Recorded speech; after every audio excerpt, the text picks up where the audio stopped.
Hey guys, welcome back to Coaching the Elite. This is your girl Arisza, and I'm back with another banger for you. Today I want to talk a little bit more about what I wish someone would have provided me or shown me when I was starting my business. So I'm thinking of you guys. Yes, I thought about what would I have wanted for someone to give me, provide me, that would have helped me start off in a really good space and place and really have been appreciative of the journey of entrepreneurship and how I would have been able to kind of take that guide, use it, and benefit forever.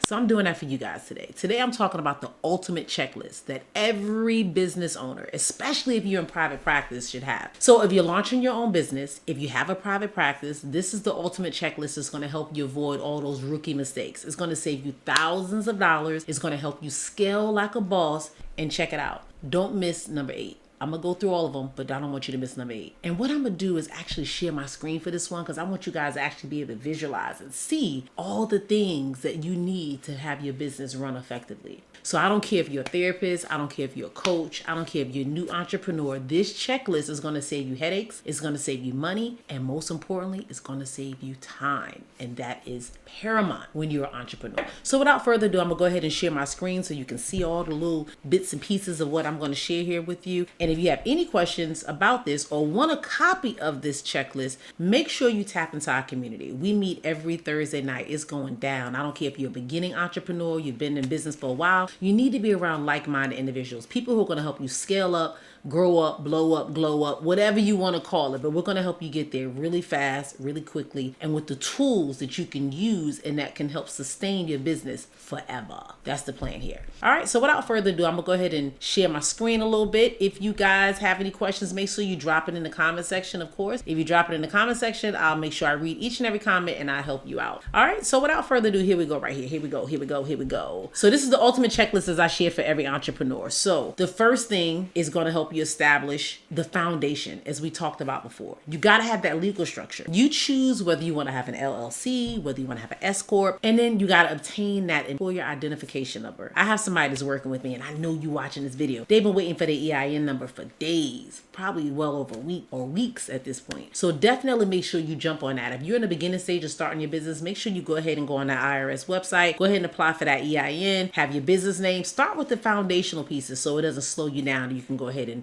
level up real quick. All right. You also want to get all your relevant business licenses. These are the things that people forget about. So whatever city you're in, you want to make sure you go down to your local city branch or business office and apply for that business license. You want to make sure you get it. And as a mental health professional, you can get a business license. It's not necessarily a requirement, but it just makes your business legit. So if I was you, I would jump on and do that, as well as applying for your national provider identification number. That's your NPI. Now, what's unique about the NPI is that if you are a private practice owner, you need one for yourself, but you also need one for your business. So you have an NPI for yourself and you have an NPI for your actual business. It's called the group NPI. So if you need more details on that, again, that's why you need to tap in the community, because your girl's giving you the sauce. But right in the community, I'm going to show you how to actually do it. So moving on, without further ado, I told you about that business bank account. You got to have the business bank account. That's going to help your accounting system work better. It's going to make sure you're not double dipping personal with business and all those things. You'll learn about owner's draws. You'll learn about owner, that's when you draw out the money and you're owner of the business. You'll also learn about,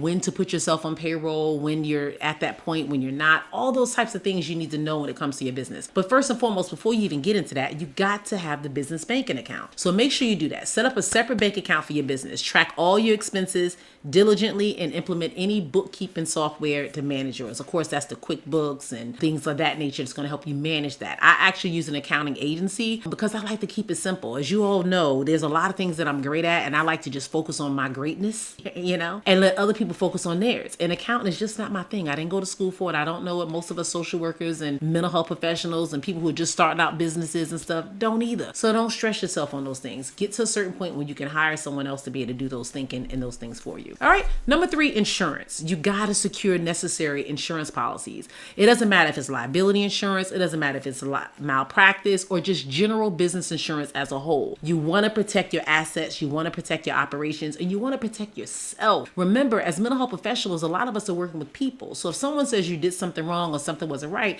that's where that malpractice comes in at. So you want to make sure that you're protected and you're doing the thing the way way you're supposed to. So definitely having that insurance set up is a must. All right. So I hope you got that pen and paper so far, because right now we've already talked about the legal structure. We've already talked about the business bank account and an accounting system or an accounting software. And we talked about insurance. Those are 3 right there. So if you haven't did any of those things before this video is out, hopefully you have taken a note so you know what you need to do this week to get these basic things done and started. All right. Number 4, HIPAA compliance. If you're working in the mental health professional, if you're a clinician, even if you are someone that's doing coaching of any shape, form, and fashion, you want to make sure that you're HIPAA compliant. Not everybody wants people in their business and knowing what they're doing. So when it comes to clinical practices, you want to ensure that your EHR, which is your electronic health records or your electronic medical records, whichever you choose, EHR, EMR, whatever, I use it interchangeably. You want to make sure that you're ensuring HIPAA compliance. You want to make sure you're using a secure email when you're sending stuff. You want to make sure that the forms are going out in a secure system, and you want to make sure that your telehealth platform is protected and your client data is protected. So a lot of times when people have system issues with their telehealth, they turn and they use the Zoom or they use a Google Meet or they jump on and they use their, iPhone and FaceTime. Technically, those devices are not HIPAA compliant. So you want to make sure you're staying HIPAA compliant. So whichever company you're working with or whatever software you're using in your business, you want to make sure that it's HIPAA compliant. And if you're in the mental health profession, 99.9% of the time, it's HIPAA compliant if you're using a legit EHR system. And I can do a whole video on EHR. So if you guys have questions, I've tried out numerous EHRs since I've been in business, and I've worked with a lot of other coaches who's used EHRs. So I pretty much know which ones are really good, which ones are beneficial, which ones that are going to help you get to a certain point in your business faster without spending a whole lot of money. So definitely keep in mind, you want to make sure you have a good EHR system and you're able to utilize that for sure. All right. Moving on from that, you also want to make sure that you have your contracts and your policies together. You want to have comprehensive contracts and policies. You want to make sure that your forms have informed consent in there, practice policies in there, late and no-show policies in there. You don't show up, you still got to pay. And that's something that you want to have. However, there's a drawback. If you take insurance, certain insurances don't allow you to bill clients for no-shows or late shows and things of that nature. So again, that's why it's important to have a community behind you that can help you make sure you're doing things the correct in the legit way. And that is what we're here for. So tap into the community. It's all in the description. You can click on the link. Literally, the community for a month is like going out a night on town. Like me and my husband went to the movies the other night. We went and got Chipotle. We didn't even go to a fancy restaurant. We spent the same amount as it would cost you to do this course. Well, not course, but this community on a monthly basis. And remember, as a business owner, it's a complete write-off. So don't sell yourself short. Make sure you have all the tools and you work smarter, not harder. All right, moving on. You want to make sure when you're scheduling and you're using an EHR system, you want to implement something that's reliable. I've tried out the Simple Praxis, the Therapy Notes, Jane app, all those different EHRs. That's another video. None of them are sponsoring me, so I'm not going to do too much depth about them. But if you're interested in wanting to know more and you want to talk to me off video about which system will be best and advantageous for your business overall, definitely check in with your girl. Send me a message in the comment section or schedule a consultation. That is also something that I do. If you go to my website, arizahillman.com, at the top, it says free consultation. So make sure you click that button and check my availability so you and I can talk and dialogue and see what is going to be the best angle for your business to see where you're starting at and how we can help you scale or get the business off the ground. Another thing, website and online presence. I tell people all the time, you got to create a simple, clean, and professional website. It doesn't matter if you want to go big and get a really expensive website, you can. There's many AI tools out there that you can create a website in a matter of minutes. Technology is my thing, but it's not my real thing. So I rely on other people. I have someone that's helped build all 3 of my websites. They help make sure it maintains. They help do all the updates, the changes, and all that good stuff. We keep it clean, simple, and just great. You go in there and it's functional. You know what to do. You know how to contact me, and we know how to get a quick response. So there are some basic things that you want to make sure your website does. And you got to have online presence. So it doesn't matter if you choose to run Google ads, if you choose to just do your website, you got to make sure you have the basic stuff, which is that search engine optimization, which is SEO. Some of you have heard the term SEO and you're like, what is this? I'm telling you right now, search engine optimization helps enhance your online presence. If someone searches me, Googles me, or asks ChatGPT about me, they know me. Just Google me, baby. That was a song back in the day for those of you who might not know. Went over your head, it's okay. Amy is a small business owner juggling everything, from marketing to therapy to admin work. She's overwhelmed and struggles to grow her business while keeping up with client communication. Then she discovers Better Client Care, an all-in-one CRM that unifies her inbox, automates follow-ups, tracks leads, handles missed calls, and simplifies invoicing and reviews. With Better Client Care, Amy gets more clients, saves time, ranks higher on Google, and finally enjoys a dream vacation in Bora Bora. But anyways, back to what we're talking about. You definitely want to have some type of online presence. And if you can't afford a website, you want to have something where you're visibly online and people can find you. So if you're a therapist or a coach, you want to be on some of those platforms and those websites that people can find you easily, and they're able to help you kind of move and maintain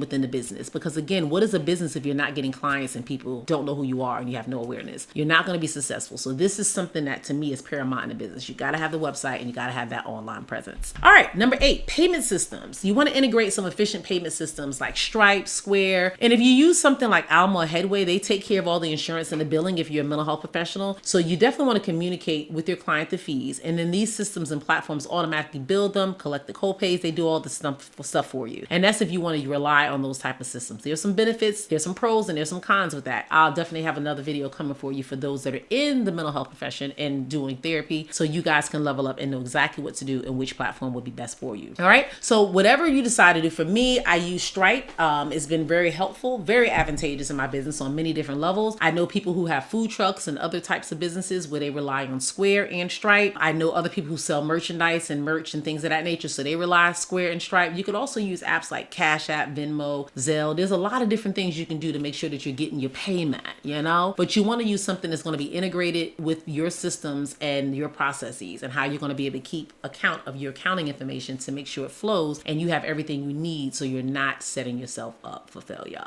In addition to payment systems, that is number 8. Remember I said number 8, checkout, that's a really important one. That's right, because you're trying to make your money, you're trying to make that moolah. And in order to make that money, you got to have a way to collect the money. So that's why payment system is really important. And sometimes people forget about that. They set up the clients, they set up the website, they got everything going. And then the person's like, all right, how do I pay? And they're like, ooh, that's the whole purpose of this thing, right? Absolutely. So make sure you have your payment systems in place. If you have questions about it, I'm not going to say it again, but I am going to say it again. Join the community, and that's something that I can assist with and help you level up so you can know how to put systems in place. Even setting up a Stripe or a Square can be kind of complex. You can watch a YouTube video on it, or you can check with your girl, get some coaching, and I can assist you and direct you on how to set up those systems. All right, marketing plan. Ooh, wee baby. This is something that people just forget about and think is not important. And you got to have this for business. You got to develop a strategic marketing plan that's going to help you be established. So like a Google My Business profile. You want to have a listing on directory like Psychology Today. You want to utilize social media, and you want to build your referral networks. Social media is so big, guys. And I know a lot of people like, look, I don't really like social media. I don't want to be on social media. And I'm like that. I very seldom get on social media for personal gain or to do certain things unless it's elevating me and my business. So of course, as you can see, well, you can't see, but I got my YouTube video playing right now, and I'm watching this video called Become a Millionaire with This One Skill. And it's not even sales. And I've learned so much. I'm 22 minutes into the video. After this one, I'll go back and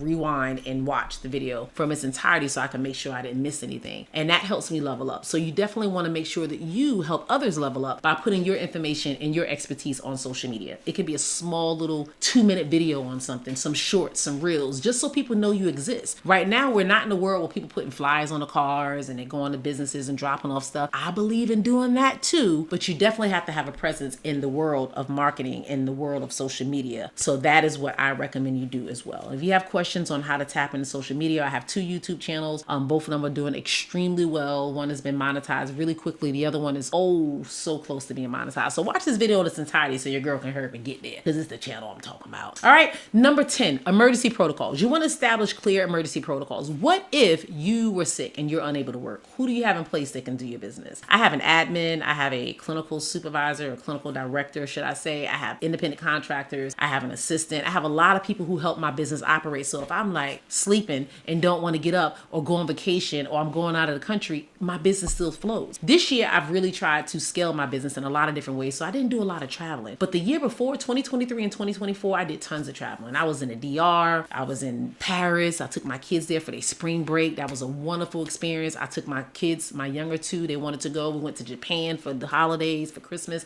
Like, I was just living my best life, doing all the traveling, and my business was still functioning and running. It was in a whole different time zone, and I still was able to level up and do those things. So by all means necessary, make sure you have emergency protocols and systems in place, and backup things. Like, I provide supervision, so I have a backup supervisor. If I can't do the supervision, I have someone that's also licensed in the same states that I'm licensed that can step in and help the people that I supervise. So you got to think forward. Forward thinking is what's going to help your business succeed and sustain the test of time. So if you're a solopreneur and you're the only anyone that does your business, it's really hard to put an emergency protocol in place because you are the emergency protocol. So that is why it's important to tap into communities and people like Ma so we can help you get to a point that you can take those vacations and you can enjoy the fruits of your labor. That is the purpose of this all. So that is the emergency protocols you want to put in place. Number 11, community and support. You have to, guys. If you don't do anything else, you must engage with professional communities by participating, whether it's in supervision, whether it's peer consultation, whether it's business coaching. All those things are going to help foster growth and support. I spend several $1,000s a year on different coaching programs that help me elevate and scale to get to a different place so I can then pour it into the people who I work with. And it has helped me tremendously. I feel like that is one of the other things that has truly helped me level up. I'll do a video that on the 3 things that I did to help me level up. So stay tuned for that one because I definitely want you guys to know when you invest in yourself, the blessings come pouring at you. They just come and you're like, whoa, blessings, thank you.